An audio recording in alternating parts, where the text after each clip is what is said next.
Hello everyone, this side Devesh Kumar Mishra, selected as GST Inspector CGL 2023 के through. पहले तो आप सबको हैप्पी न्यू ईयर। बहुत नया साल आ गया है, 15 दिन नए साल के बीत भी गए हैं 2024 के। तो होपिंग कि सब लोग का नया साल अच्छा ही गुजर रहा होगा और आगे भी अच्छा गुजरेगा। मैं यहाँ पे आया हूँ आप सबके लिए इस साल के सीजीएल 2024 के लिए स्ट्रेटजी एंड सोर्सेज आप कैसे फॉलो कर सकते हो, कैसे 2024 को टारगेट कर सकते हो।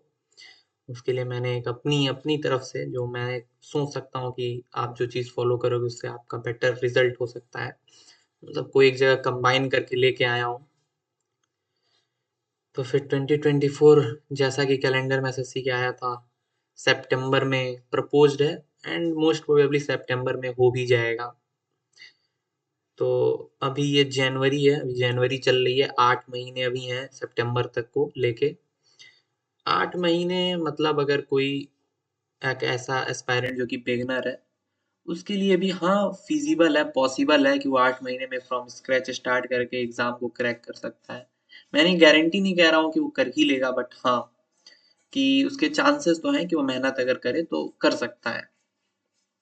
तो 8 महीने अभी सबसे बेस्ट टाइम एक तरीके से मानो तो प्रिपरेशन स्टार्ट करने के लिए। प्रिपरेशन स्टार्ट करने के लिए तो आप जितनी जल्दी स्टार्ट कर दो वो बेस्ट है, बट अभी अगर आप स्टार्ट करते हो तो 2024 को अच्छे से टारगेट कर सकते हो। और जिसने स्टार्ट कर दिया है उनके लिए और बढ़िया है, वो अब से अपनी प्रिपरेशन को और तेजी में ला सकते हैं अपनी प्रिपरेशन में।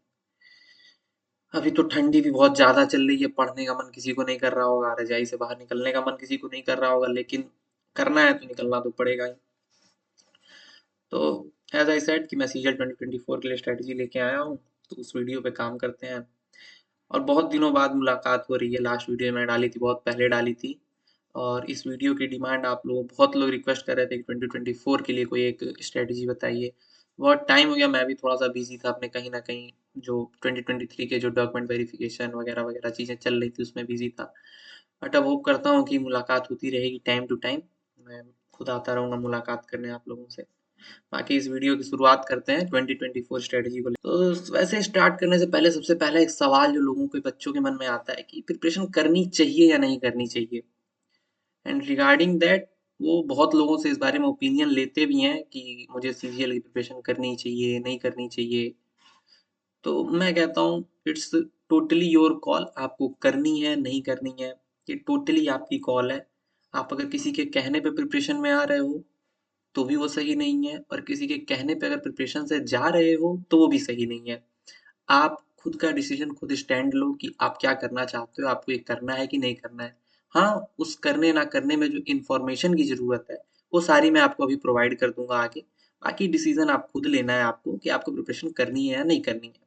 और अगर करनी होगी तो आई होप कि आप आगे जाओगे, आगे इस वीडियो को देखोगे तो पूरी वीडियो देखना, आपको चीज़ें अच्छे से क्लैरिटी मिलेगी कि क्या करना है, क्या नहीं करना है। तो स्टार्ट करते हैं। सबसे पहले सीजीएल की बात है तो पैटर्न है, आई होप कि आप सबको पता होगा। टायर 1 होता है सबसे पहले, इसमें टायर 1 है तो वो क्वालिफाइंग इन नेचर है। 100 क्वेश्चन है 200 नंबर के, और 1 घंटा टाइम मिलता है, कंबाइंड टाइम मिलता है। 100 क्वेश्चन होते हैं, 4 सेक्शन होता है, पहला reasoning, maths, English and GS. सबके 25-25 क्वेश्चन होंगे, एक क्वेश्चन 2 नंबर का होगा। टोटल 100 क्वेश्चन और 200 नंबर। इसमें 1/4 की नेगेटिव मार्किंग होती है, इसका मतलब 0.25 की नेगेटिव मार्किंग, मतलब 4 क्वेश्चन गलत किए तो 1 नंबर जाएगा। ये टायर 1 होता है, ये क्वालिफाइंग इन नेचर होता है। इसके नंबर जितने भी हैं आपको बस क्वालिफाई करना है, कट ऑफ क्लियर करनी है मेंस में बैठने के लिए। इसके नंबर नहीं जुड़ेंगे आपकी फाइनल मेरिट के लिए। अब टायर 2 आता है इसके बाद। तो ये जो होता है डिसाइडिंग होता है, मेरिट इसी के ऊपर बनती है। 130 क्वेश्चन आते हैं, 390 नंबर के, 130 क्वेश्चन, 390 मार्क्स। जो भी मेरिट बनेगी वो इसी के बेस पे बनेगी कि आपके इस 390 में से कितने नंबर आए हैं। इसी को आपको मेन फोकस करना है मेंस का। इसके लिए आपको 2 घंटे मिलते हैं।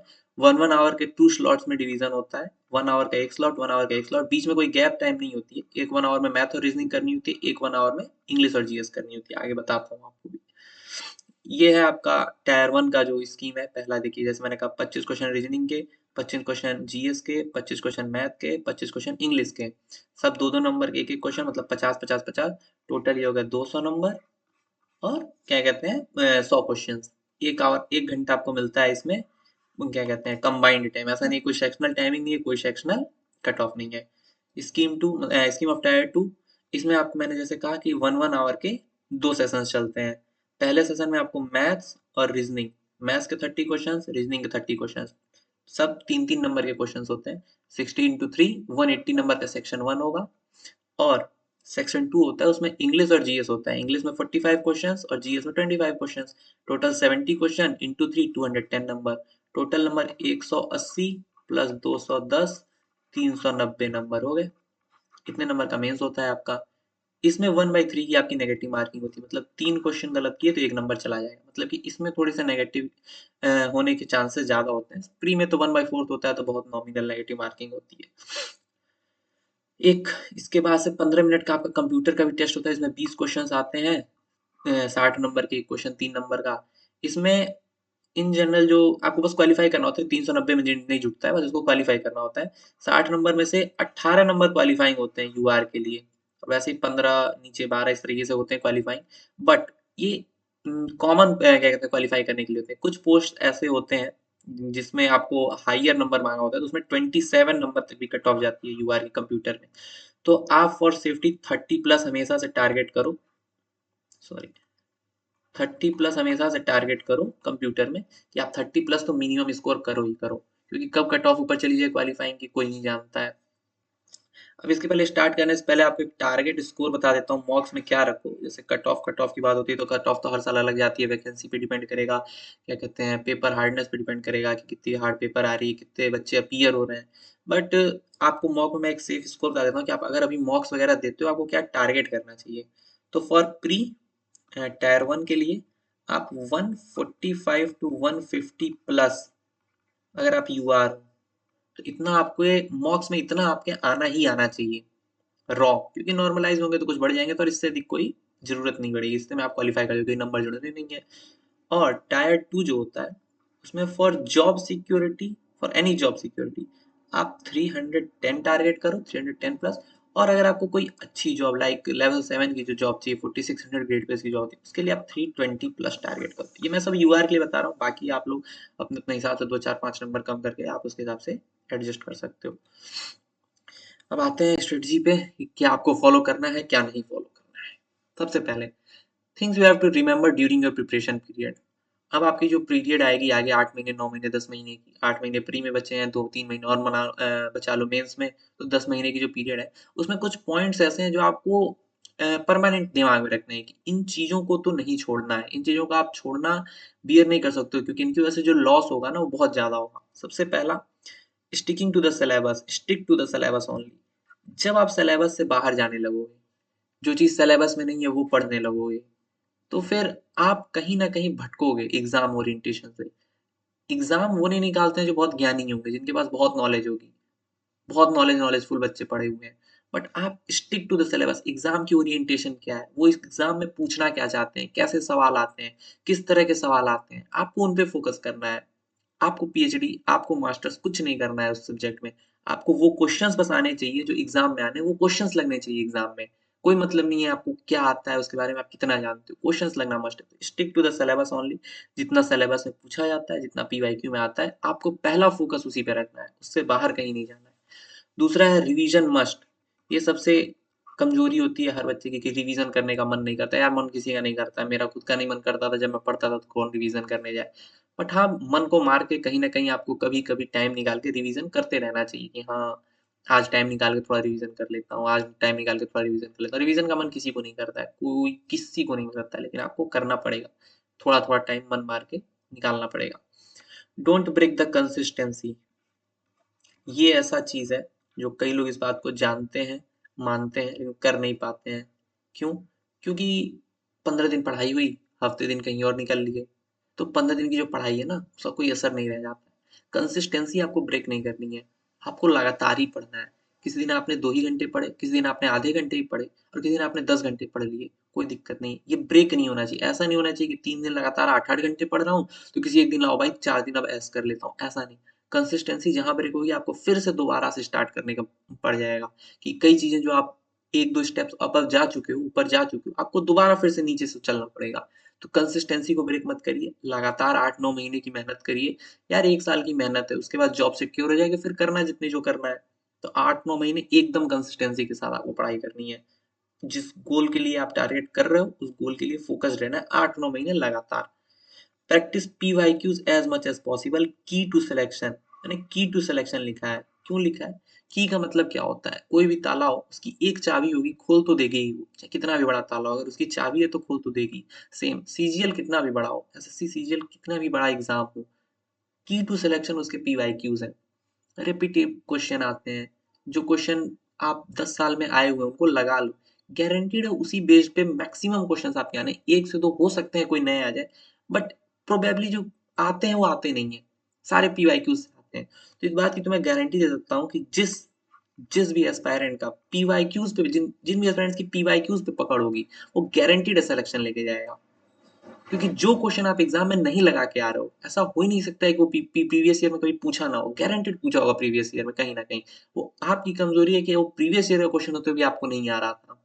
तो गारंटेड है कि जिस बच्चे ने प्रीवियस ईयर कर लिया हर सब्जेक्ट का, मैथ्स हो, इंग्लिश हो, रीजनिंग हो, जीएस थोड़ा सा इधर उधर होता है, बट मैथ्स, इंग्लिश और रीजनिंग जिसने प्रीवियस ईयर पर पकड़ बना ली, उसका गारंटेड है कि सिलेक्शन होना ही होना है। और मॉक्स 60-70% जैसे सिलेबस खत्म हो मॉक्स देना स्टार्ट करो, क्योंकि मॉक्स के बिना भी सिलेक्शन नहीं होना है, क्योंकि सारी दुनिया जहाँ मॉक्स दे रही है आप नहीं दोगे तो आप जाहिर सी बात है पिछड़ोगे, आपके क्वेश्चन ही कंप्लीट नहीं हो पाएंगे प्रॉपर टाइम में जितना टाइम दिया हुआ है। तो मॉक्स तो नेसेसरी है कि मॉक्स तो आपको देना ही देना है। आगे आते हैं, पहला सब्जेक्ट है मैथ्स, 4 सब्जेक्ट है मैथ्स, रीजनिंग, इंग्लिश, जीएस, चारों प्री और मेंस में दोनों यही सेम सब्जेक्ट है।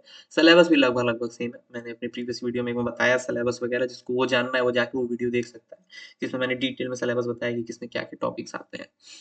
अब मैथ्स में सबसे पहला क्वेश्चन, पेड कोर्स यस और no, totally up to you, आपको लेना है नहीं लेना है आपकी चॉइस है। लेना है तो भी मैं आपको बताता हूँ क्या करना है, नहीं लिए तो भी मैं बताता हूँ क्या करना है। मेरी एडवाइस ये है कि जो बच्चा, मतलब जिन्होंने, जिनकी अच्छी मैथ्स बैकग्राउंड रही है, बीटेक किया है, बीएससी किया है, 11th-12th में मैथ्स बढ़िया पढ़ी है, वो कोर्स बिना लिए भी काम चला सकता है। इतने ऊपर के क्वेश्चंस आते नहीं है सीजीएल में। वो मतलब जो कंटेंट्स यूट्यूब पे अवेलेबल है पीवाईक्यूज लगा के वो मैनेज कर सकता है।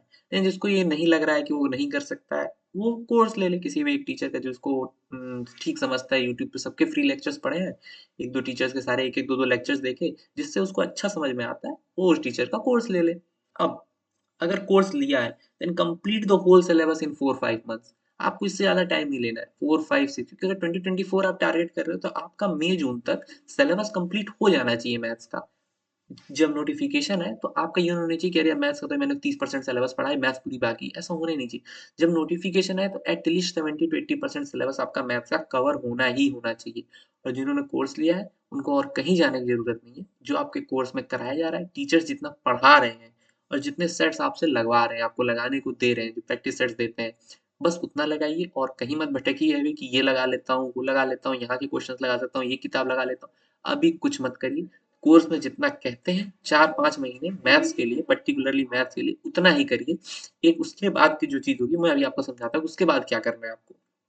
क्योंकि जो टीचर है वो सब एक ही जैसा पढ़ाते हैं, सब वही चीज़ पढ़ाते हैं, सारे पीवाईक्यूज़ पे बेस्ड सारी थ्योरीज़ पढ़ाते हैं, उन्हीं पे सारे बेस्ड सारे क्वेश्चंस लगवाते हैं। तो आपको कहीं और जाने की ज़रूरत नहीं है। जितने प्रैक्टिस सेट्स देंगे वो लगाइए और 4-5 महीने में मैथ्स का पूरा पूरा सिलेबस खत्म कर दिए विद डिटेल्ड नोट्स।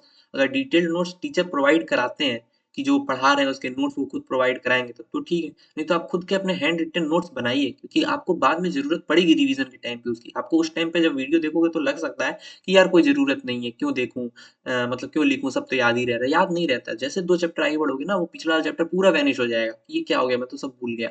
इसलिए डिटेल्ड नोट्स में टाइम लगता है, मेहनत लगती है, लेकिन वो काम बहुत आते हैं। तो अगर नहीं प्रोवाइड कराया जा रहा है तो आप बनाओ।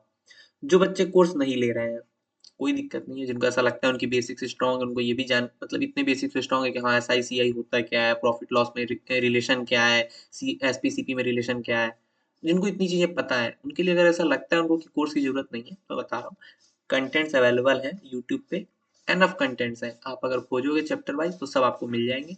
उन वीडियोस को देखो। वीडियो आप तो एक हैंड रिटन नोट्स बना लो, क्योंकि आपको कोई अवेलेबल तो कराएगा नहीं, तो आप वीडियो देखो हर चैप्टर की। कोई भी यूट्यूब पे सर्च करो परसेंटेज एसएससी सीजीएल, किसी की वीडियो आ जाएगी, राकेश यादव सर की आ जाएगी या किसी की भी आ जाएगी, बढ़िया से 5-6-8 घंटे की वीडियो होगी, पूरी देख डालो, फिर उसको नोट्स बना लो उस क्वेश्चंस के, आपको समझ में आ जाएगा, फिर उसके पीवाईक्यूज जाके लगा लो।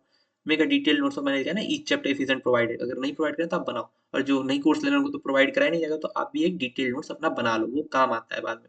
Make a separate notebook of your questions, ये आपके थोड़ा बाद का स्टेप है। जब आपका सिलेबस खत्म हो जाता है, जब आप मॉक्स वगैरह देने लगते हो, तो जो क्वेश्चंस आपको पर्सनली हार्ड लगते हैं, हो सकता है जो क्वेश्चन किसी एक बच्चे को हार्ड लगता है, वो दूसरे को आसानी से लग जाता हो, और जो इसको हार्ड लगता है, उससे आसानी से लग जाता हो।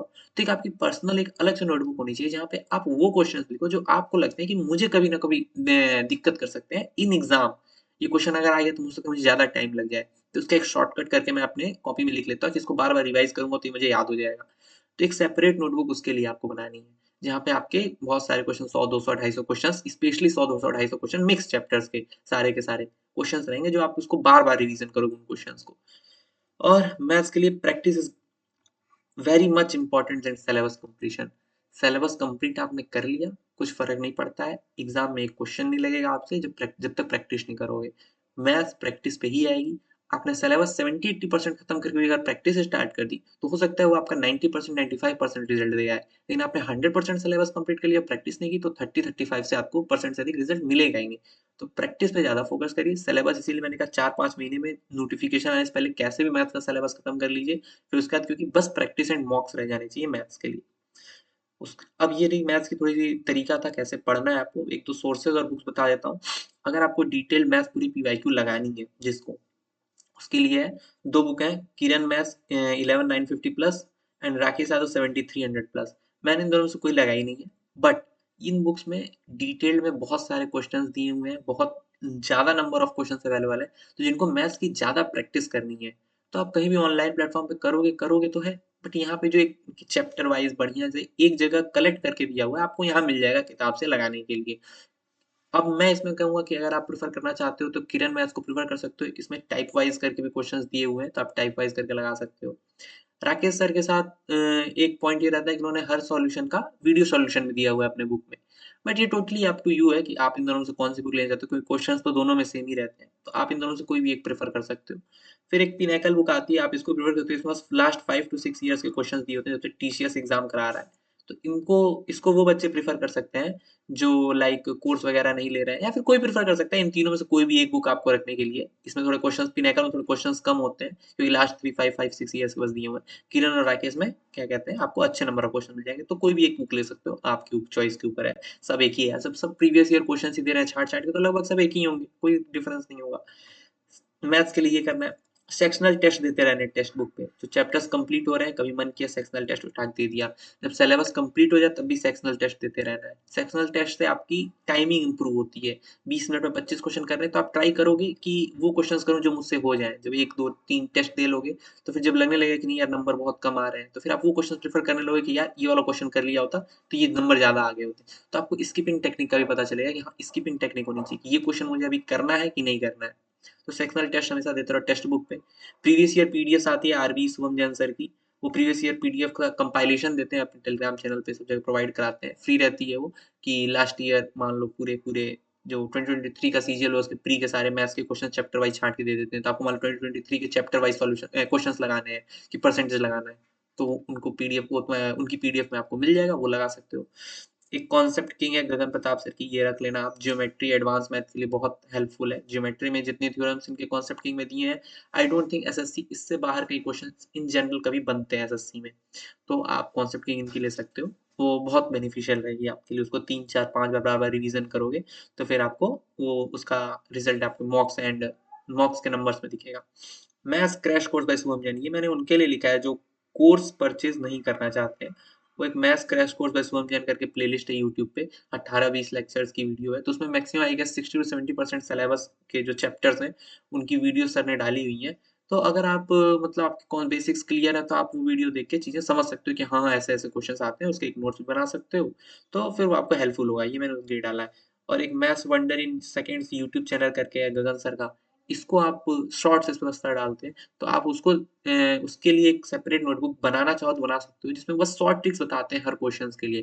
तो आप बनाना चाहो तो बना सकते हो, हर शॉर्ट ट्रिक की एक-एक क्वेश्चन लिखते जाओ, तो एक आपकी अलग सेपरेट शॉर्ट ट्रिक्स की एक कॉपी बन जाएगी पूरी की पूरी, जिसमें सारे क्वेश्चन बस शॉर्ट ट्रिक से सॉल्व रहेंगे। तो उसमें से 1-2 क्वेश्चन का बेनिफिट आपको कभी एग्ज़ाम में मिल सकता है। तो ये है सोर्स एंड बुक्स और वही बात है जिसको कोर्स नहीं लेना है, वो सीधे-सीधे अगर यूट्यूब पे पढ़ना चाहता है, कोई चैप्टर हो कोई चैप्टर का नाम डाले, profit and loss, SSC CGL, percentage SSC CGL, कोई भी एक अच्छी टीचर की जिसकी एक लेक्चर आती है लंबी 8 घंटे 10 घंटे की, उसको बढ़िया से देख के डिटेल्ड नोट्स बना ले, उसको कोर्स की जरूरत नहीं लगेगी। ये था मैथ्स के सोर्स एंड बुक्स का। आते हैं नेक्स्ट सेक्शन है रीजनिंग। रीजनिंग ये सेक्शन ऐसा है जहाँ सभी स्कोर करते हैं, चाहे कोई भी इंसान हो वो रीजनिंग में स्कोर करता ही है। तो ये कभी भी आपको रीजनिंग जो है ना स्कोर में एज इतनी नहीं दिला पाएगा। रीजनिंग बस आपकी हेल्प करता है। हेल्प कब करता है? जब आप रीजनिंग का के लिए जो टाइम है ना, जो टाइम यूज कर रहे हो वो कम करो। कोई रीजनिंग 20 मिनट में करेगा, कोई रीजनिंग 15 मिनट में करेगा, नंबर दोनों के लगभग 40-40 के ही आ जाएंगे। बट बेनिफिट किसको हुआ? जिसने 15 मिनट में रीजनिंग कर ली। क्यों? क्योंकि उसको बाकी सेक्शंस पे टाइम देने का टाइम मिला। तो रीजनिंग में कॉन्सेप्ट्स कुछ इतने बड़े हैं नहीं कि किसी से लगे ना। रीजनिंग में सबके नंबर आएंगे। आपको रीजनिंग पे मेहनत क्या करनी है कि जब आप मॉक्स तो प्रैक्टिस करो, तो रीजनिंग में टाइम कम से कम यूटिलाइज करना है। और रीजनिंग को प्रिपेयर करने का तरीका बताता हूँ। कुछ नहीं करो, जिसको कुछ भी रीजनिंग नहीं आती कि क्या सिलेबस क्या नहीं, चुपचाप एक बार सिलेबस देख लो क्या है। 5-6 प्रीवियस ईयर दो सेक्शनल रीजनिंग के, एक दिन में नहीं, 2-4-5-6 दिन में दो 5-6 सेक्शनल मॉक्स दे दो रीजनिंग के। ठीक, आपके जितने भी नंबर्स हैं, कितनी भी खराब रीजनिंग होगी, 25 नंबर से लमसम में आ ही जाएंगे। जब 25 नंबर से ऊपर या पीछे जो अच्छे होंगे वो 30-35 भी लेते आएंगे, कोई इशू नहीं है। ठीक, अब जब 5-6 आप सेक्शनल दे लोगे, write down the topics to which you are totally unknown. जैसे कोई ऐसा टॉपिक हो कि अरे यार इसमें कैसे सॉल्व करना चाहिए था, मुझे मालूम ही नहीं है, तो वो टॉपिक्स एक जगह कहीं कॉपी में या कहीं एक जगह नोट करो। 8-10 टॉपिक होंगे जो एकदम अननोन हो, या फिर जिसमें बहुत टाइम लग रहा है कि यार मैं लगा तो लिया बट इसका एग्जैक्ट तरीका क्या था वो मेरे को पता नहीं था। ठीक, उस टॉपिक को सर्च करो, search etch topic on YouTube one by one and watch any video of it. Any videos मेरा क्या मतलब है, रीजनिंग में कोई इतने तोप लॉजिक्स नहीं होते हैं, बहुत बेसिक लॉजिक्स होते हैं। मैथमेटिकल ऑपरेशन जैसा मान लो एक टॉपिक आता है जिसमें आपको साइन चेंज करके बताना होता है किसका रिजल्ट सही आएगा, तो कोई इसमें बड़ा तोप लॉजिक नहीं है। पहले डिवाइड चेक करना होता है, फिर बाकी चेक करना होता है। ऐसे छोटे छोटे लॉजिक्स होते हैं, तो जो स्टार्ट हो सकता है उसको लॉजिक ना पता हो, कोई एक वीडियो देख लेगा उसमें आपको ये लॉजिक पता चल जाएगी। तो जो टॉपिक्स आप अननोन हो, जिन टॉपिक से रीजनिंग में, उसको यूट्यूब पे सर्च करो, उसकी कोई एक वीडियो देख लो। अब पूरी वीडियो नहीं देखनी है कि 4 घंटे का टॉपिक पढ़ा है तो 4 घंटे, नहीं नहीं, आप 15-20 मिनट में उस टॉपिक को देखो कि क्या उसमें लॉजिक है, और लॉजिक 15-20 मिनट पता चल जाए, फिर उसको सीधे मॉक्स में अप्लाई करने लगना। जहाँ प्रैक्टिस करोगे वहां अप्लाई करने लगना, रीजनिंग प्रिपेयर हो जाएगी। इसको कहते हैं रिवर्स लर्निंग मेथड बाय मॉक्स, कि आपने मॉक्स दिए, मॉक में आपके नंबर आएंगे, जिन टॉपिक्स पे नंबर नहीं आ रहे उन टॉपिक्स को आपको स्ट्रॉन्ग करना है। तो रीजनिंग के लिए बेसिक मेथड ये है, इससे अधिक कुछ करने की आपको जरूरत नहीं है, आई गारंटी यू, इससे अधिक कोई जरूरत नहीं है आपको। 2-4 सोर्स एंड बुक्स है जहाँ जिसके लिए आपको जहाँ से आप रीजनिंग कर सकते हो। पिनेकल आती है, पिनेकल की रीजनिंग की बुक, ये आप ले सकते हो। कुछ चैप्टर जैसे हुए एनालॉजी हुआ, नंबर सीरीज हुआ, कोडिंग डिकोडिंग, इसमें आपको प्रैक्टिस की जरूरत होती है। जैसे कोडिंग डिकोडिंग हुई, अब इसमें क्या पैटर्न, नंबर सीरीज हुई, इसमें क्या पैटर्न है, किस तरह से नंबर सीरीज हो रही है। कोडिंग डिकोडिंग, इसमें क्या लॉजिक लगाया है कि किसको किस तरीके से कोड किया गया है। तो ये आप पता तो रहेगा बट वो दिमाग में हिट नहीं करेगा लॉजिक, तब तक हिट नहीं करेगा जब तक आपने उसको इतनी प्रैक्टिस ना करी हो। जिस लॉजिक पे आपने 8-10 क्वेश्चन लगाए हैं तो लॉजिक तुरंत हिट करेगा आपके दिमाग में कि अरे ये लॉजिक भी हो सकता है। तो ये कुछ चैप्टर्स होते हैं जिनमें आपको प्रैक्टिस की जरूरत होती है। इसके लिए आप पिनाकल की बुक ले सकते हो, प्रीवियस ईयर आती है 7200 प्लस करके, उसको लगा लो। ये 4-5 चैप्टर जो प्रैक्टिस वाले होते हैं उनको उससे लगा लेना, क्योंकि अच्छे मतलब एनफ क्वेश्चन दिए हैं, 800 1000 क्वेश्चन दिए हैं, उतना लगा लोगे तो एनफ होगा। Sectional test as I said, maths के लिए सेक्शनल टेस्ट है, वैसे ही रीजनिंग के लिए भी सेक्शनल टेस्ट है टेस्ट बुक पे। क्यों? क्योंकि मैंने कहा ना आपको टाइम कम करना होता है रीजनिंग के लिए। जब आप सेक्शनल टेस्ट दोगे तो आपकी टाइमिंग इंप्रूव होती है कि हाँ कम टाइम में ज्यादा क्वेश्चन, मिनिमम टाइम में मैक्सिमम आउटपुट निकाल रहा हूँ। समझ रहे हो? ये और कुछ टॉपिक्स होते हैं अब जो नए ऐड एसएससी पूछने लगा है बैंकिंग के लिए, कि मान लो सीटिंग अरेंजमेंट हुआ या फिर सिलोगिज्म इनइक्वालिटी, कुछ नए टॉपिक्स बैंकिंग के ऐड कर रहा है। तो इनके लिए मैं आपको एक सजेस्ट कर सकता हूँ कि ये टॉपिक्स अगर आपने पढ़े हैं तो ठीक है, कोई इशू ही नहीं है, आप सॉल्व करो मॉक्स तो कोई दिक्कत नहीं है। लेकिन अगर नहीं पढ़े हैं तो एक zero to hero reasoning batch है 100 बाई सौरभ सर अड्डा 24/7 चैनल पे यूट्यूब पे, zero to hero reasoning batch. उसमें सारे टॉपिक्स कवर किए हुए हैं, आप उस टॉपिक्स के वीडियो जाओ देखो प्रैक्टिस करो, 4-5 दिन लगेंगे सारे कवर हो जाएंगे। तो रीजनिंग का कोई बहुत इशू नहीं है, बहुत बेसिक सेक्शन है, आप आराम से इसको प्रिपेयर कर सकते हो। नेक्स्ट है इंग्लिश, कहने को सबसे मोस्ट इम्पॉर्टेंट, जिसका वेटेज सबसे ज्यादा है। प्री मेंस को मिला दिया जाए या बस अगर मेंस को लिया जाए जिसपे मेरिट बननी है, 45 क्वेश्चंस, 135 मार्क्स, 390 में से 135, 1/3 परसेंटेज इसी का अकेले। तो इंग्लिश पे आपको अच्छी पकड़ बनानी होगी, क्योंकि इंग्लिश ऐसा सब्जेक्ट है जो आप गारंटी नहीं कर सकते। अगर पेपर में 45 क्वेश्चन करके आ रहे हो तो कह नहीं सकते कि 45 सही है। क्यों? क्योंकि आप बहुत चीजें गेस वर्क पे करते हो कि हाँ मैंने ये पढ़ा है तो ऐसा होता होगा, उसमें बहुत गलतियां हो सकती हैं। तो गलतियां कम कम होंगी तो आप उस पर ज्यादा कमांड होगी आपकी इंग्लिश पे। इंग्लिश 3 सेक्शन में डिवाइड है, vocabulary, grammar and RC reading कम्प्रहेंशन।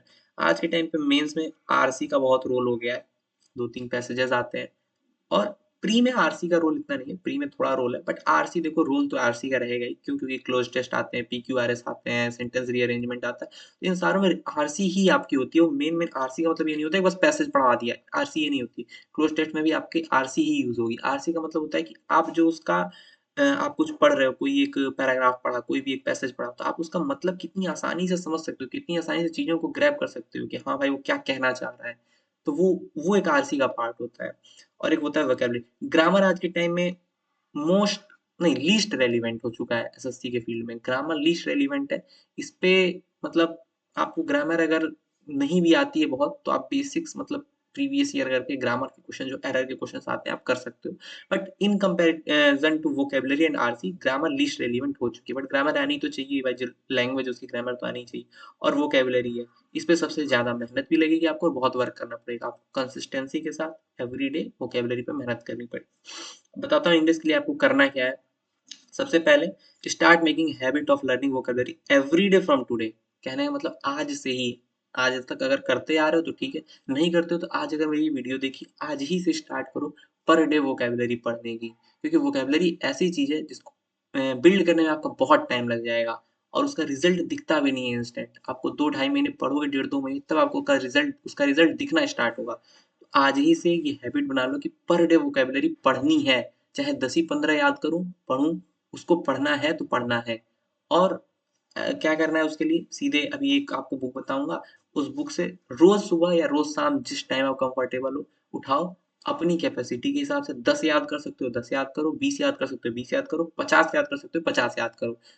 Vocabularies याद करो, चाहे वन वर्ड सब्स्टिट्यूशंस हुए, इडियम्स एंड फ्रेजेस हुए, सिनोनिम्स एंटोनिम्स हुए या वर्ड मीनिंग्स, नॉर्मल मीनिंग्स हुए वर्ड के, जो याद कर सकते हो पर डे याद करो। कंसिस्टेंसी, ऐसा नहीं है कि आज आज 50 याद कर लिए फिर हफ्ते दिन बाद 100 याद कर लिए, बीच में कुछ याद ही नहीं किया, इससे कुछ नहीं होगा। आपको लगातार वोकैबुलरी पढ़नी है, तभी आपकी वोकैबुलरी एनहांस होगी। वोकैबुलरी, ठीक। Make yourself comfortable with English language, it will help you in RC. RC का मैंने कहा ना, यही मतलब आप इंग्लिश लैंग्वेज के साथ जितने आसानी से कंफर्टेबल होगे, आरसी आपके लिए उतनी आसान हो जाएगी। जो इंग्लिश मीडियम से बच्चे पढ़ते हैं, उन्होंने इतनी इंग्लिश पढ़ी होती है, सारी बुक्स इंग्लिश में होती हैं, चाहे साइंस हो, मैथ हो, इंग्लिश हो, सारी इंग्लिश में होती है, तो इतने कंफर्टेबल हो जाते हैं इंग्लिश लैंग्वेज के लिए कि उनको अलग से पढ़ना नहीं पड़ता है कि यार कि अगर मैं पैसेज पढ़ूँ तो उसका मतलब निकालना पड़े। जो हिंदी मीडियम से बच्चे होते हैं वो इतने कंफर्टेबल नहीं होते इंग्लिश लैंग्वेज के लिए, इंग्लिश लैंग्वेज से, तो अगर उनको पैसेज पढ़ाओ तो उतने उसको मतलब उसमें जो समरी होगी उसकी, वो उतने अच्छे से उसको नहीं ग्रैब कर पाएँगे, जितने इंग्लिश मीडियम वाले बच्चे कर पाएँगे। तो इसलिए आप अपने आप को कंफर्टेबल बनाओ इंग्लिश लैंग्वेज के लिए। कंफर्टेबल कब बनाओगे? जब आप ज़्यादा से ज़्यादा टाइम स्पेंड करोगे इंग्लिश लैंग्वेज के साथ। टाइम स्पेंड कैसे कर सकते हो? तो एक तो प्रॉपर तरीका है, इंग्लिश मूवीज़ देखो, हॉलीवुड मूवीज़ वगैरह देखना स्टार्ट कर दो, वेब सीरीज़ वगैरह। लेकिन वो देखना स्टार्ट कर दोगे तो फिर पेपर खराब हो जाएगा, टारगेट आपका खराब हो जाएगा सीजीएल 2024। फिर इसलिए लोग कहते हैं रीड न्यूज़पेपर या नॉवेल्स पढ़ लो, क्यों? क्योंकि उससे आपका थोड़ा करंट अफेयर्स भी प्रिपेयर हो सकते हैं। और कुछ चीज़ें होती हैं डायरेक्ट डायरेक्ट पेपर से भी आ जाती हैं, चाहे वोकैब हुए, चाहे मान लो पीक्यूआरएस, कोई पैराग्राफ वही स्टेटमेंट सीधे उठा के दे देते हैं और पीक्यूआरएस में तोड़ देते हैं, तो उसका थोड़ा-सा फ़ायदा होता है। बट इंग्लिश मूवीज़ भी एक बेटर ऑप्शन होता है, मैं कंसिडर ऑफ कोर्स करता हूँ, मैंने तो बहुत वेब सीरीज़ वगैरह देखी हैं। उससे आप इंग्लिश लैंग्वेज के साथ कंफर्टेबल होते हो, क्योंकि वो जब लोग लोग बोलते हैं ना, तो आप उस लैंग्वेज के साथ कंफर्टेबल होते हो। किताब में आपको खुद पढ़ना है, खुद समझना है, बट जब आप मूवीज़ वगैरह देखते हो, जब विजुअल एनिमेशन उसका देखते हो, तो आपको लगता है कि हाँ, वो कहना क्या चाह रहा है और उसको एक्सप्रेस किस तरीके से कर रहा है। तो आप उस लैंग्वेज के साथ कंफर्टेबल होने लगते हो कि हाँ, हाँ, समझ में आ रहा है, समझ में आ रहा है। बट ये नहीं कि आप दिन भर लगे बैठ के मूवीज़ ही देखने, अरे हफ्ते 10 दिन में कभी मन किया तो कोई एक मूवी देख ली, बट इंग्लिश लैंग्वेज में। ये नहीं कि सबटाइटल नीचे हिंदी चल रहा है, सबटाइटल नीचे इंग्लिश का चल रहा है, ऐसा कुछ नहीं। इंग्लिश लैंग्वेज में देखनी है विद सबटाइटल इंग्लिश के लगा लो, तो कि समझने में आसानी हो। तो उससे आप थोड़े कंफर्टेबल होगे इंग्लिश लैंग्वेज को लेके, जो कि आपको आरसी में ज़रूर हेल्प करेगी। और रीड न्यूज़पेपर, नॉवेल्स भी अगर पढ़ना चाहो तो पढ़ सकते हो, कोई इश्यू नहीं है। इनसे आप बस आरसी में ये सब चीज़ें हेल्प करेंगी। इसके बाद आता है don't focus too much on English grammar, मतलब grammar if from English medium background. जैसा मैंने कहा कि एक तो ग्रामर लीस्ट रेलिवेंट है आज के टाइम में ना, नंबर ज़्यादा आते हैं, मतलब ज़्यादा क्वेश्चंस भी नहीं आते प्रॉपर ग्रामर से, मतलब कि है तो सब कुछ ग्रामर ही, इंग्लिश है, लैंग्वेज है तो सब कुछ ग्रामर ही, लेकिन प्रॉपर ग्रामर के क्वेश्चन जो होते हैं कि एरर फाइंडिंग वगैरह हुआ, इतने नहीं आते। अगर आप बेसिक इंग्लिश मीडियम से पढ़े हो तो उतने आपको आते ही होंगे। प्री वाईक्यू देखोगे तो उतने आपके रिवीजन भी हो जाएंगे। हाँ, बट अगर हिंदी मीडियम बैकग्राउंड से जिनकी इंग्लिश इतनी स्ट्रांग नहीं रही है, आपको उसके लिए पढ़ना पड़ेगा, ग्रामर पे फोकस करनी पड़ेगी। तो मैं बुक बताता हूँ, आप उससे फोकस कर सकते हो। सोर्स एंड बुक्स इंग्लिश के लिए सबसे पहले आती है नीतू मैम की volume 1, as I said Bible for English, SSC CGL SSC के एग्जाम के फील्ड में। तो नीतू मैम की वॉल्यूम 1 है, आप ये बुक ले लो। जितने चैप्टर्स हैं डे बाय डे 2-3 दिन में एक-एक चैप्टर, 2-3 दिन में एक-एक चैप्टर ऐसे खत्म कर सकते हो और जो उसके प्रैक्टिस सेट्स भी दिए हुए हैं पीछे जो क्वेश्चंस वगैरह दिए हैं, आप उसको भी लगाओ। तो आपके ग्रामर के लिए ये एनफ हो जाएगी। ग्रामर में चाहे एरर पार्ट हुआ, एरर फाइंडिंग हुई, एक्टिव पैसिव हुआ, नरेशन हुआ, ये जितने होंगे इससे इस बुक से टोटली कवर हो जाएँगे। वोकैब भी इसमें दी हुई है, बट वोकैब के लिए अगर आप ब्लैक बुक स्पेशली अलग से किताब ले लेते हो, तो दिस इज़ एनफ, कहीं जाने की ज़रूरत नहीं है। 3-4 बार जितनी बार पढ़ सकते हो इसको, पढ़ डालो। जैसे कि मैंने बताया कि दिन में जब टाइम मिला, जब आपके हिसाब का हो, तो उठाओ 10, 15, 20 जितने आपकी कैपेसिटी उतने याद करो, बंद कर दो, कोई दिक्कत ऐसा नहीं होगा कि आपको याद हो जाएँगे, याद ही नहीं होगा। फिर एक बार रीड करो, एक बार जैसे मान लो जो 20 वोकैब याद करने हैं, स्टार्टिंग 1 टू 20 याद करना है। एक बार ऐसे सरसरी निगाह से 1, 2, 3 पढ़ लिया मतलब कि क्या-क्या होता है, क्या-क्या होता है। फिर सेकंड टाइम में गए, हाँ, फिर हाथ लगा के अपना फिर देखा कि इसमें से कितने याद हो चुके हैं। फिर कुछ-कुछ उसमें याद हो गए होंगे, कुछ-कुछ भूल गए होंगे। फिर थर्ड टाइम एक बार जाओ, फिर उसको अच्छे से याद कर लो। 3 टाइम में पढ़ लोगे, 20 हो गए, आधे घंटे मुश्किल से लगेंगे करने में। फिर रख लो, फिर अगले दिन फिर अगले 20 पे काम करो। ऐसे करते-करते आप पूरी बुक मतलब 2 महीने में, ढाई महीने में कंप्लीट कर सकते हो। और फिर जब एक बार कंप्लीट हो जाए, फिर दूसरी बार जाओ। ऐसा होता नहीं कि आप एक बार पढ़ लिए तो 100% आपका पूरा-पूरा बुक याद हो गई, होगी तो नहीं 60%, 50%, 40% याद होगी। फिर सेकंड टाइम करो, थर्ड टाइम करो, जितनी बार पढ़ोगे उतना आपका स्ट्रॉन्ग होता जाएगा। और वोकैब्युलरी बाहर से कहीं मिलती है, आप कोई मूवी देखते हो, न्यूज़पेपर, नॉवल पढ़ते हो, वहाँ से अगर कुछ मिलता है, वो भी नोट डाउन करो, उसकी मीनिंग नोट डाउन करो कि क्या होता है, क्या नहीं होता है। जहाँ-जहाँ से मिले वहाँ-वहाँ से प्रिपेयर करो। एसएससी इंग्लिश 6800 ऐप एक आती है, आप इसको भी यूज़ कर सकते हो। ये जिनको मान लो कि मतलब कोई ज़रूरी नहीं, नेसेसिटी नहीं है आप इसको यूज़ करो, जिनको याद करने में थोड़ी मुश्किल होती है, ये ऐप का इस्तेमाल आप कर सकते हो कि मतलब ऑब्जेक्टिव फॉर्म में क्वेश्चंस प्रीवियस ईयर सारे एसएससी के ही दे जाते हैं इसमें। तो टाइम पास के लिए कभी बाहर बैठे हो तो लाओ इसको क्वेश्चंस कुछ लगा लेते हैं, 50-100 क्वेश्चंस लगा लेता हूँ, कोई दिक्कत नहीं होती है उससे। फिर और जो मान लो कि कोर्स वोर्स तो मैं प्रेफ़र नहीं करता हूँ इंग्लिश के लिए कोर्स ले लो, बट हाँ, जिनकी जो हिंदी मीडियम बैकग्राउंड है वो ले भी सकते हैं इंग्लिश कोर्स, बट किताब एनफ होती है, नहीं तो उनकी वॉल्यूम एनफ है, आप समझ सकते हो, इस तरह इस लैंग्वेज में दिया है कि आप आराम से समझ सकते हो। और मान लो किसी चैप्टर का आपको अगर डिटेल्ड मतलब वो लेक्चर देखना भी है तो अमन वशिष्ठ सर हैं और प्रशांत सोलंकी सर का चैप्टर वाइज़ फ्री कंटेंट पड़ा हुआ है यूट्यूब पे, आप सर्च करके देख सकते हो। चाहे वो कोई भी हो, नाउन हुआ, प्रोनाउन हुआ, एडजेक्टिव वगैरह पढ़ाया हुआ है इन्होंने, तो आप वो देख सकते हो। और एरर पार्ट के लिए इसको आप लोग कर लोगे तो बहुत फ़ायदा ये होगा कि समंदर में से जितना पानी निकालना है वो आपको पता चल जाएगा।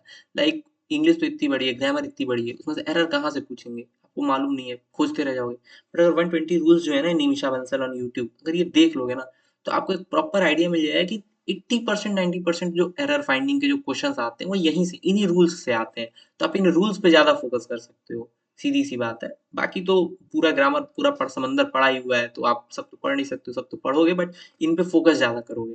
इस वजह से ये आप देख लेना, इसको तो मैं सबको रिकमेंड करता हूँ कि आप ये देख ज़रूर लेना, चाहे आपका कैसा भी बैकग्राउंड हो, तो आपको आइडिया मिल जाएगा। और ये मैंने टेलीग्राम फॉर मूवीज़ लिखा है, जिसको इंग्लिश मूवीज़ चाहिए होंगी टेलीग्राम से ले सकता है, टेलीग्राम पे मूवीज़ मिल जाती हैं सारी की सारी। अब आते हैं जीएस, जिसके लिए दिक्कत सबको ज़्यादा होती है। सबसे ज़्यादा बच्चे इसी में परेशान होते हैं कि कहाँ से करूँ, कहाँ से नंबर आएगा, कैसे आएगा? If you know nothing leave it for now, सीधा सा बात है। आप जीएस में अगर कुछ जानते नहीं हो बेसिक्स, जीएस जिसकी अच्छी है उसकी तो बात अलग है, जो जीएस में कुछ ज़्यादा नहीं जानता है, छोड़ दो अभी के लिए, कोई मतलब ही नहीं पढ़ने का। रीज़निंग, मैथ, इंग्लिश आपको सिलेक्शन दिला देगी। रीजनिंग, मैथ, इंग्लिश आपको सिलेक्शन दिला देगी। मोस्ट प्रोबेबली इन तीनों में अगर आपने अच्छा परफॉर्म कर दिया, आपको एक जॉब सिक्योर हो जाएगी। बट बस एक जॉब सिक्योर होगी। ये मैं नहीं कह रहा हूँ कि गारंटीड है ऐसा। अगर इन तीनों में आपने बेस्ट परफॉर्म किया, समझ रहे हो, 390 मार्क्स होती है, 75 नंबर, 70 नंबर की जीएस आती है, 315 नंबर। अगर आपने बेस्ट टू बेस्ट परफॉर्म किया 315 में से, तो भी 300 लाओगे। बाकी 5-10 जीएस में लेते आओगे तो 310 क्रॉस हो जाएंगे। तो जॉब एक तो एक सिक्योर हो सकती है विदाउट जीएस, जब ज्यादा फोकस किए। बट अगर आपको मेरिट आना है, मेरिट में आना है, रैंक लानी है, अच्छी जॉब पानी, तो विदाउट जीएस तो नहीं होने वाला है, तब आपको जीएस करनी पड़ेगी। बट स्टिल मैं ये कहता हूँ, अगर आप कुछ नहीं जानते हो तो अभी के लिए तो जीएस छोड़ दो। अभी कुछ टाइम बाद पढ़ना, पहला फोकस मैथ और इंग्लिश रखो, पहला फोकस वही होना चाहिए। बाकी जीएस के लिए कहाँ जाना है, कैसे नहीं जाना है, कहाँ नहीं जाना है, मतलब कि कहाँ से पढ़ना है, कहाँ से नहीं पढ़ना है। फाइनल सोर्स 2 ही हैं एसएससी सीजीएल के लिए, घूम फिर के आपको क्वेश्चंस इन्हीं 2 से पढ़ने हैं, Lucent and pinnacle GS, GS pinnacle जो आती है। इन 2 के बाहर से क्वेश्चंस आपको बहुत रेयर मिलेंगे, मिलेंगे भी तो अब वो ठीक है, अब 1-2 क्वेश्चंस मिलेंगे तो उनको पढ़ना नहीं है। फाइनल सोर्स तो आपका लूसेंट और जीएस पिनेकल ही है, बट कोई पढ़ नहीं सकता है। यार लूसेंट 20,000 फैक्ट्स की इकलौती एक पूरी किताब है, कौन पढ़ पाएगा विदाउट कॉन्टेक्स्ट है।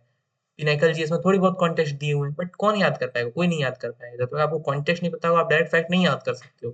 जिसको कॉन्टेक्स्ट पता होगा वही वो चीजें याद कर सकता है। मुझे भी लूसेंट पूरी नहीं याद है, मैंने लूसेंट थोड़े बैठ के याद किया है। बट हाँ, लूसेंट को मान लो उसका जो टॉपिक उसकी थ्योरी कहीं और से पढ़ी थी, उसका कॉन्टेक्स्ट मुझे पता था, तो मैं डायरेक्ट फैक्ट पे गया तो फैक्ट मुझे याद हो गए।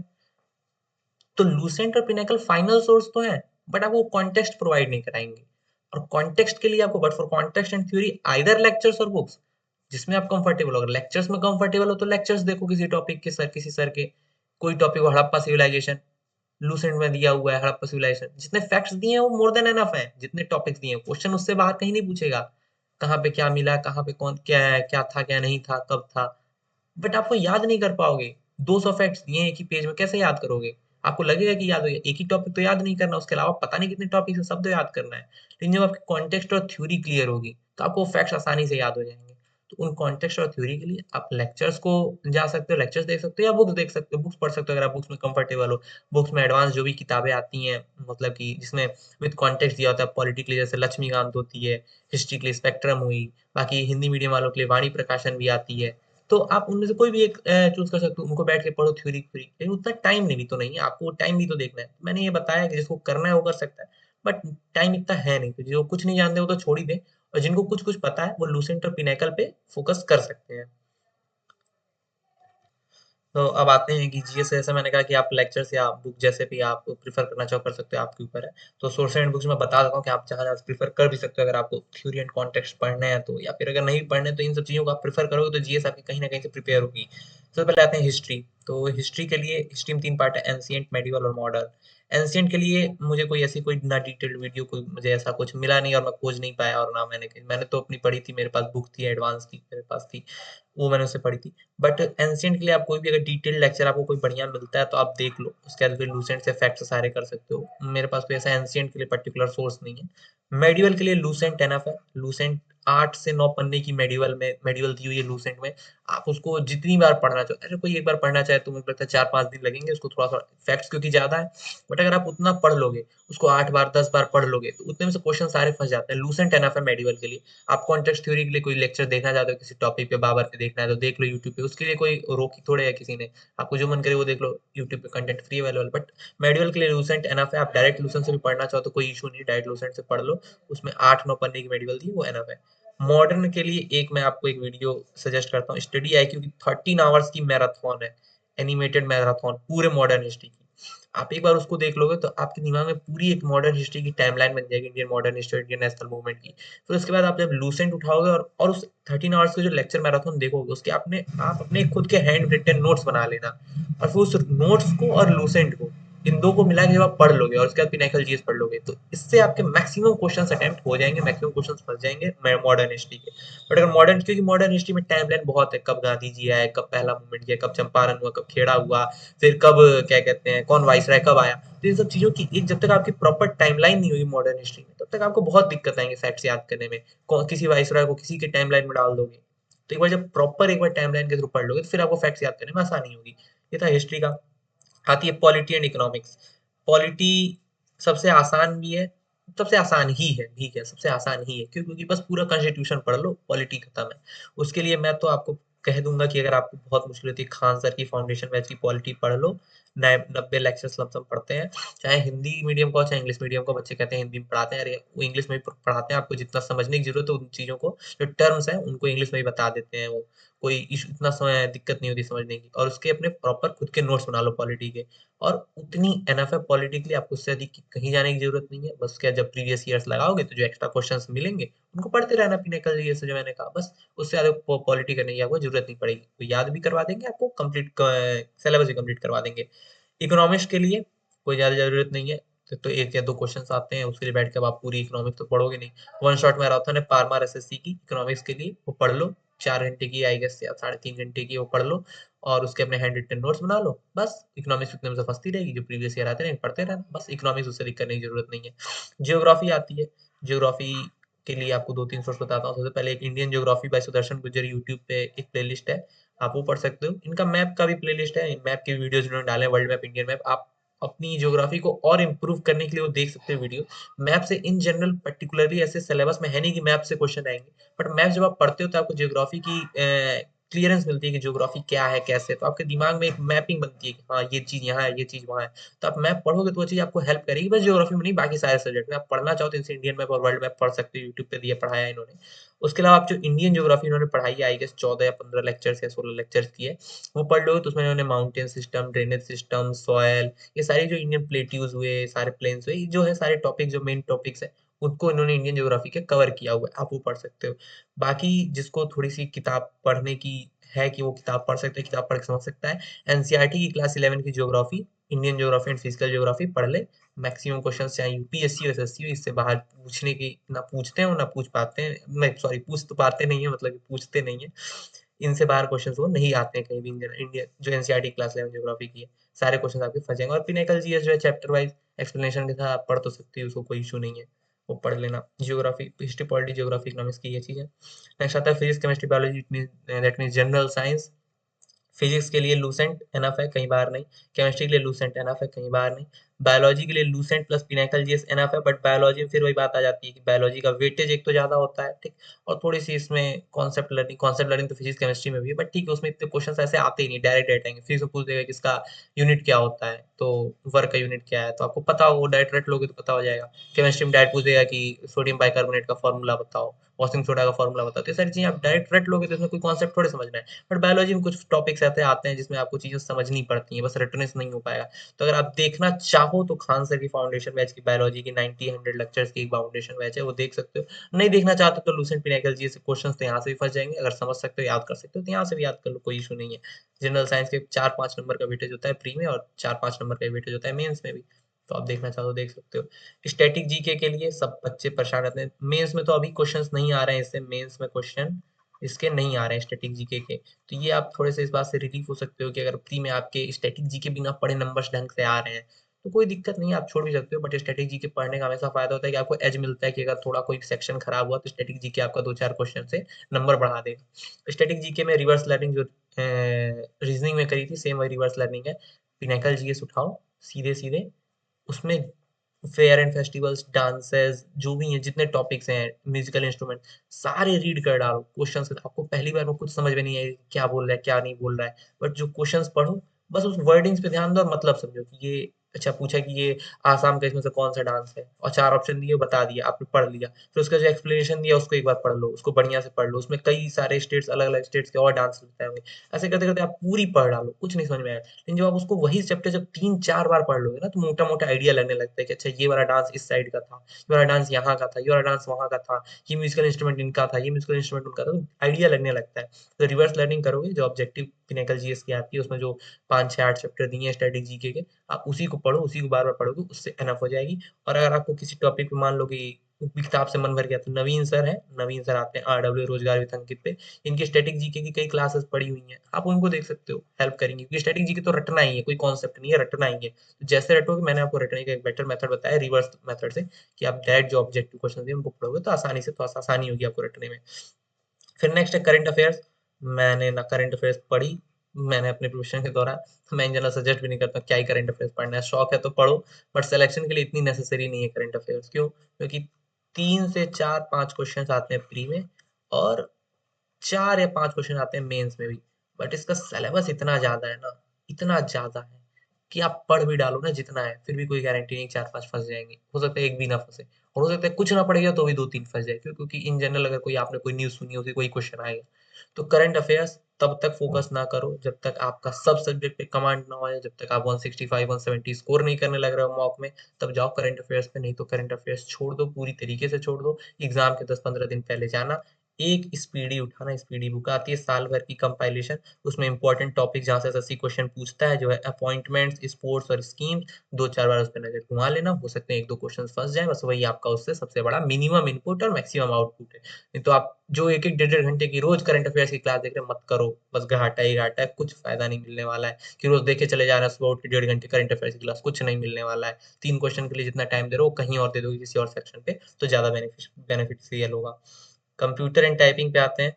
कंप्यूटर के लिए आरवी पे revolution bye education, Shubham Jain sir का चैनल है, उस पे प्लेलिस्ट पढ़ी है, राधिका मैम की शायद 10 या 12 क्लास है, वो पढ़ लो और उनका पीडीएफ कर लो, एनफ है, एक भी क्वेश्चन से ज्यादा नहीं फंसने वाला, इजी क्वेश्चन पूछते हैं। और इससे ज्यादा जरूरत है तो पिनाकल की chapter wise theory plus MCQ की बुक आती है, वो कर लो, इससे ज्यादा की जरूरत कहीं नहीं पड़ेगी। कंप्यूटर बेसिक आता है, क्वालिफाइंग इन नेचर, नंबर जोड़ने नहीं है।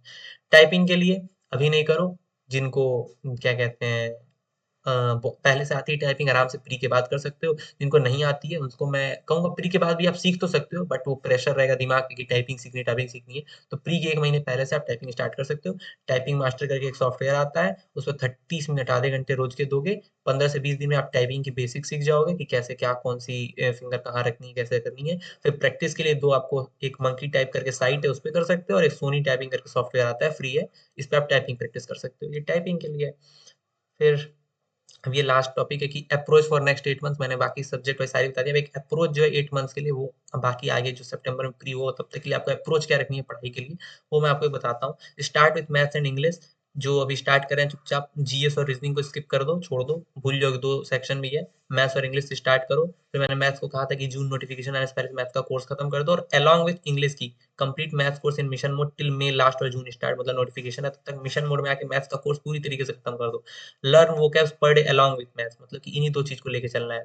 मैथ्स का सिलेबस खत्म कर रहा हूँ और वोकैब पढ़ रहा हूँ इंग्लिश की, रोज 30-40 बस ये 2 चीज करते जानी है, 3-4 महीने। After 2 months of learning vocab then start working on RC read और प्रैक्टिस। मतलब 2 महीने आपके वोकैब्स के हो गए, जब आपने 2 महीने वोकैब पढ़ ली तो आपकी कुछ ना कुछ वोकैब में एक मतलब आ जाएगी कि हाँ अब मैं वोकैब कुछ आने लगी है मुझे। तो जब आप आरसी और वगैरह वगैरह पढ़ोगे ना, तो उसमें आपको वोकैब्स मिलने भी लगेंगे, यार ये वोकैब मुझे आती है, तो उसमें रिवीजन भी होता रहेगा। तो 2 महीने तो बस आपको मैथ्स तो 4-5 महीने लेके चलना है, लेकिन 2 महीने जो साथ में वोकैब लोगे, फिर उसके बाद आरसी पे प्रैक्टिस करने लगनी है, चाहे प्रीवियस ईयर लगा लो, पैसेज वगैरह कंप्रीहेंशन वगैरह। In between by your choice you can give time on reasoning also. मतलब ये 2 सब्जेक्ट्स तो आप पढ़ रहे हो इन 4-5 महीने, जून तक जो भी है, मई जून तक 4-5 महीने तक। बट बीच में अगर आपका मन नहीं करता, मान मतलब 2 सब्जेक्ट से मन भर गया, मन किया रहा और रीजनिंग थोड़ा पढ़ लो, तो टाइम टाइम बीच टू बीच में, जैसे रीजनिंग का जो मैंने तरीका बताया आपको, उस तरीके से आप फोकस कर सकते हो। कोई एक सेक्शनल दे लेता हूँ, देखता हूँ क्या क्या टॉपिक्स, आप टाइम रीजनिंग पे भी दे सकते हो। As soon as your maths course get completed 60-70%, start giving mocks on weekly basis। जैसे आपका अर्थमेटिक सेक्शन 60-70% मतलब खत्म होता है, एडवांस का कुछ टॉपिक खत्म होता है, आप तुरंत मॉक्स पे आओ, मॉक्स देना स्टार्ट करो वीकली बेसिस पे, कि वीक में एक मॉक दे रहा हूँ, फिर उसका एनालिसिस करो, कहाँ कमजोरी रह रही है, कहाँ दिक्कत आ रही है, कौन से टॉपिक्स हैं जो अभी भी कमजोर है, पढ़ने के बाद भी कमजोर है, तुम पे और क्वेश्चंस लगाओ। कुछ टॉपिक्स ऐसे होंगे बस पढ़ लिया फिर भी क्वेश्चंस लग जा रहे हैं, तो वो आपको स्ट्रॉन्ग जोन और वीक जोन आपको पता चलेगा मैथ में क्या है। तो मॉक देना स्टार्ट कर दो जैसे ही आपके 60-70% क्या कहते हैं वो सिलेबस खत्म हो जाए। फिर जैसे maths course completion inversely proportional to time on GS. इसका मतलब क्या हुआ कि जितना आपका मैथ्स का कोर्स कम बचा होगा, उतना ज्यादा टाइम आपको जीएस पे देना स्टार्ट कर देना है। क्यों? क्योंकि आपके वोकैब साथ में चल रही है, आपका मैथ्स का कोर्स साथ में चल रहा है। जैसे आज मई जून आते आते आपका मैथ्स का कोर्स खत्म होने लगेगा, मई जून जुलाई कोर्स खत्म होने लगेगा, फिर आप जीएस पे टाइम धीरे धीरे अपना बढ़ाते चले जाओ, कि अब लाओ आज 1 घंटे जीएस पढ़ लिया, फिर 1.5 घंटे जीएस पढ़ लिया, फिर 2 घंटे जीएस पढ़ लिया, क्योंकि आपका मैथ्स का कोर्स खत्म हो रहा है, आपका वो बर्डन कम होता चला जा रहा है। फिर पर day mock when 45 days left in exam. मतलब उसके पहले तो आप जितना देना चाहता दो, बट जब 45-50 दिन बचे हो प्री में, आपको पर डे एक मॉक देना ही देना है, क्योंकि विदाउट मॉक आप जाके एग्जाम में आप बेकार ही करने वाले हो, क्योंकि बिना मॉक की प्रैक्टिस के आपका एग्जाम बेकार ही होने वाला है। तो जब 45-50 डेज बचे हो एग्जाम में, पर डे मॉक देना स्टार्ट करो, मॉक एनालिसिस करना स्टार्ट करो। Not very much role of mock in mains. ये मैं मेंस की बात बता रहा हूँ, बट अभी तो प्री है। मेंस में मॉक कितने रेलिवेंसी नहीं है, उसमें नॉलेज ज्यादा टेस्ट होती है, क्योंकि टाइम आपको उसमें एनफ मिला होता है क्वेश्चंस करने के लिए। प्री में टाइम की बहुत दिक्कत होती है, आपको 100 क्वेश्चन 60 मिनट में करने होते हैं, मतलब एक क्वेश्चन पे 1 मिनट से भी कम देना होता है, तो इसलिए उसमें प्रैक्टिस बहुत ज्यादा जरूरत होती है मॉक की।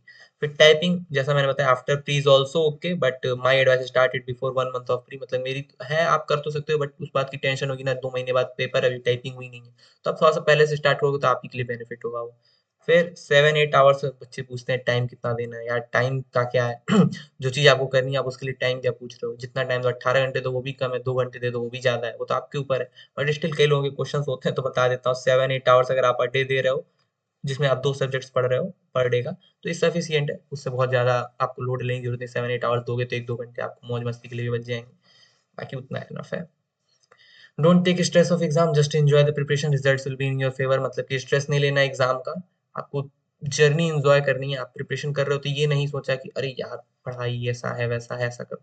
आप आज पढ़ के सोने गए, आपको लगा कि हाँ आज कुछ पढ़ा है, कल कुछ और पढ़ना है, वो इंजॉयमेंट होनी चाहिए, प्रिपरेशन की इंजॉयमेंट होनी चाहिए। तो स्ट्रेस नहीं लो, प्रिपरेशन जर्नी जो है आपकी उसको एंजॉय करो, रिजल्ट्स आपके फेवर में ही होंगे। बेस्ट ऑफ लक आपके एग्जाम्स के लिए। मैं टाइम टू टाइम आपको आता रहूंगा चीजों पे, अगर गाइड करना होगा जिस चीजों के लिए बताता रहूंगा। The more you sweat in peace the less you bleed in war. आप जितना घर पे जितनी ज्यादा मेहनत कर लोगे, वॉर इन द सेंस आपका वॉर तो वही है ना, एग्जाम हॉल में बैठ के 1 घंटे 2 घंटे पेपर देना है, वहां पे आप लेस यू ब्लीड, मतलब कम गलतियां होंगी आपकी, आपको नुकसान कम पहुंचेगा। तो आज मेहनत कर लो, रिजल्ट आपका अच्छा होगा। Best of luck.